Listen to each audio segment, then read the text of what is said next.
ఆ ₹5 ఏమొస్తుందమ్మా? ₹5 శాస్త్రీ బామ్ కొత్త ప్యాక్ వస్తుంది. జలుబు, తలనొప్పి, ఒళ్ళనొప్పులు అన్నిటికీ రిలీఫ్ ఇస్తుంది. రాష్ట్ర వ్యాప్తంగా రేపటితో మున్సిపల్ చైర్మన్ కౌన్సిలర్ల పదవీ కాలం కూడా ముగియనుందని చెప్పవచ్చు. మొత్తం 136 మున్సిపాలిటీలు, మొత్తం తెలంగాణ వ్యాప్తంగా 136 మున్సిపాలిటీలో కూడా వారి పదవీ కాలం రేపటితో కూడా పూర్తి అవుతుందని చెప్పవచ్చు.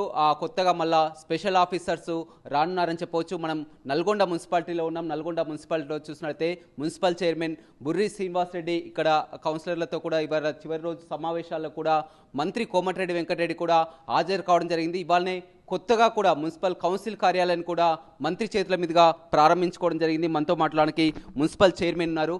చెప్పండి, మీరు తనదైన ముద్ర ఒక 11 నెలల కాలం అనుకుంటా, మీరు 11 నెలల్లో మున్సిపల్ చైర్మన్గా బాధ్యతలు నిర్వహించడం జరిగింది.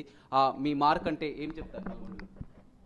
ఈ 11 నెలల 20 రోజుల్లో ప్రజాపాలన ఏదైతే కాంగ్రెస్ ప్రభుత్వం వచ్చిందో మేము మొట్టమొదటి విజయం మా స్టాంప్ డ్యూటీ మీ సాధించడం. ఏదైతే లోకల్ బాడీస్కి ఉంచే స్టాంప్ డ్యూటీ గత బీఆర్ఎస్ ప్రభుత్వం మాకు ఆర్థిక మేజర్ అదే స్టాంప్ డ్యూటీ, రెవెన్యూ ట్యాక్స్ లేని స్టాంప్ డ్యూటీ అది తీసుకొని ఈ మున్సిపాలిటీలని పూర్వ సంఘాలన్నింటినీ అస్తవ్యస్తం చేసి ఆర్థికంగా శాలరీస్ లేకుండా రాగానే గౌరవ ముఖ్యమంత్రి గారు రేవంత్ రెడ్డి గారు అన్ని మున్సిపాలిటీలకు అన్ని లోకల్ బాడీస్ గ్రామ పంచాయతీ అన్నిటికీ స్టాంప్ డ్యూటీ రిటర్న్ ఇచ్చారు. వారికి కృతజ్ఞతలు తెలుపుతున్నాం. అలాగే ఈ 11 నెలల 20లో గౌరవ మంత్రి కోమటిరెడ్డి వెంకటరెడ్డి ఆధ్వర్యంలో అమృత్ టెండర్లు పెట్టుకొని సుమారు 272 కోట్ల అమృత్ స్కీమ్ ద్వారా, అలాగే 56 కోట్లు టఫ్ ఐడిసి ద్వారా, 110 కోట్లు ఎస్డిఎఫ్ ద్వారా ఈ నల్గొండ పట్టణంలో అన్ని డెవలప్మెంట్ కార్యక్రమం జరుగుతుంది. సుమారు 30 to 40% ఎక్కడ ఏ మున్సిపాలిటీ లేని విధంగా నల్గొండలో ఒక్క దగ్గరనే ఈ అమృత్ స్కీమ్ పరుగులు పెడుతుంది. అలాగే 3 సబ్స్టేషన్స్ శాంక్షన్ చేసుకో పట్టణానికి. ఒకటి ఈరోజు ఓన్లీ 45 డేస్లో పూర్తి చేశాము. ఈరోజు ప్రారంభోత్సవం చేసుకున్నాము. అంటే బీఆర్ఎస్ నాయకులు చెప్తున్నారు కేసీఆర్ దత్తత తీసుకోబట్టే నల్గొండ మున్సిపాలిటీ అభివృద్ధి చెందింది, కానీ ఎలాంటి అభివృద్ధి చెందలేదని కూడా. కేసీఆర్ దత్తత తీసుకుంది ఓన్లీ హైదరాబాద్ మెయిన్ రోడ్డు 130 కోట్లు.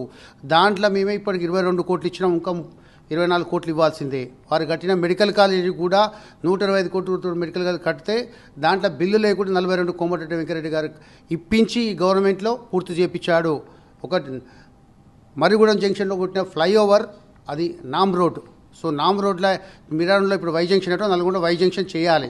కానీ అనవసర గౌరవ మాజీ శాసనసభ్యులు అనవసర నిర్ణయం వల్ల దాన్ని నాన్ ప్లాన్లో తీసుకొని 4 పిల్లర్లు వేసి వదిలిపెడితే మంత్రి గారు దానికి సుమారు 32 కోట్ల బిల్లు ఇప్పించి ఈరోజు అది పూర్తి చేయబోదు త్వరలో. వీరు చేసింది ఏం లేదు.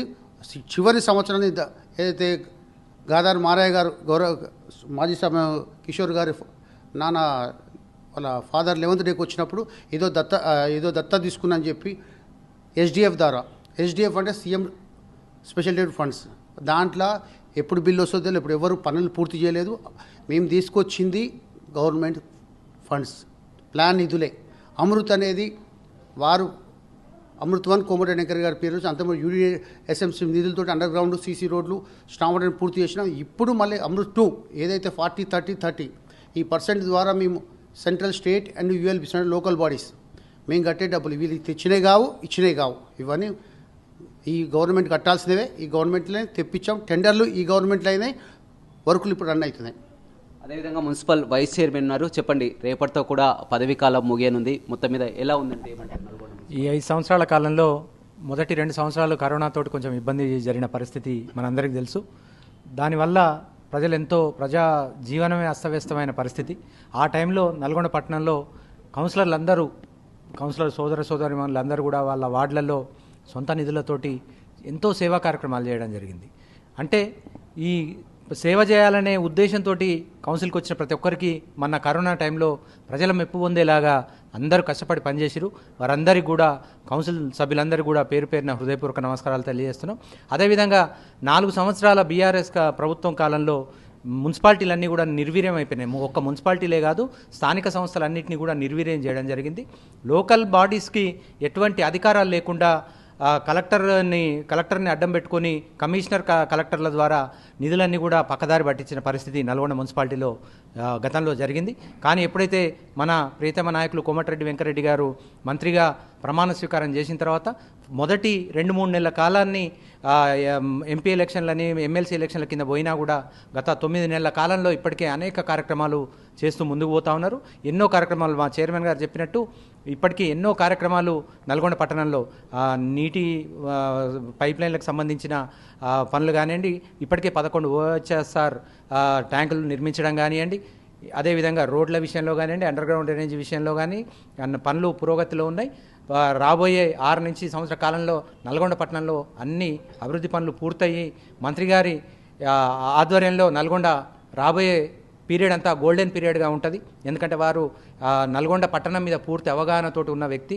ఇప్పటికి 30 సంవత్సరాలుగా నల్గొండలో వారు ఎమ్మెల్యేగా ఉంటున్నారు కాబట్టిగా 99 నుంచి ఇప్పటి వరకు కూడా వారు ఎమ్మెల్యేగా కొనసాగుతున్నారు కాబట్టిగా ప్రతి ఒక్క వార్డు విషయంలో వారికి పూర్తి అవగాహన ఉన్నది.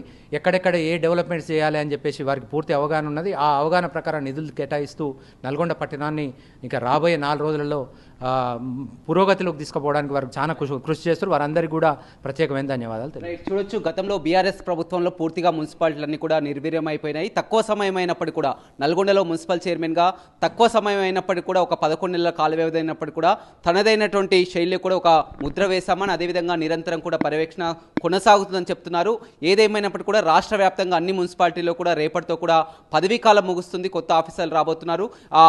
కాంగ్రెస్ ప్రభుత్వం వచ్చాక మున్సిపాలిటీలని గతంలో పట్టించుకోవట్లేదు. పూర్తి స్థాయిలో ఇప్పుడిప్పుడే అభివృద్ధి చెందుతున్నాయి. మరింత అభివృద్ధి చెందాల్సిన అవసరం కూడా ఉందని కూడా మున్సిపల్ చైర్మన్, వైస్ చైర్మన్ కూడా చెప్తున్నారు. Vote studio. మరిన్ని వీడియోస్ కోసం ఛానల్ ని సబ్స్క్రైబ్ చేయండి. లేటెస్ట్ అప్డేట్స్ కోసం వాట్సాప్ ఛానల్ ని ఫాలో అవ్వండి. ఆ లింక్ డిస్క్రిప్షన్ లో ఉంది.